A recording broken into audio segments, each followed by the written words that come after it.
Our time has come. Pass this bill now. They couldn't be moved. And Speaker Foley got very upset about it. And he said to me, this is just going too far. But after you get by the, this is just going too far, then you get to, what are they saying? Civil rights aren't given. You have to fight to get them, and then you have to fight to keep them. We feel like we're building a real social movement. It's the first really militant thing that disabled people have ever done. There were barriers every single step of the way.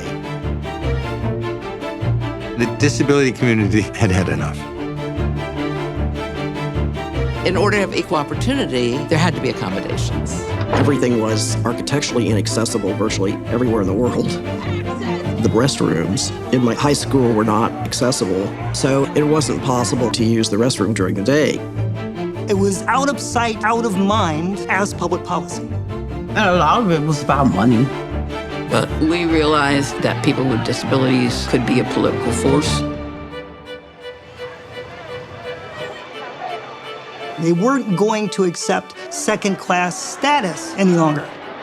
We decided to send a delegation to Washington. I felt like, oh my gosh. We have to do this to make y'all see.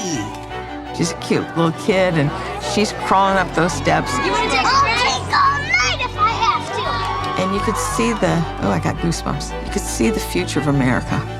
I now lift my pen and say, let the shameful wall of exclusion finally come tumbling down.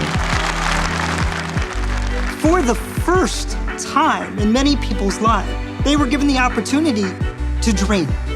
It was a moment when I realized that life is going to change.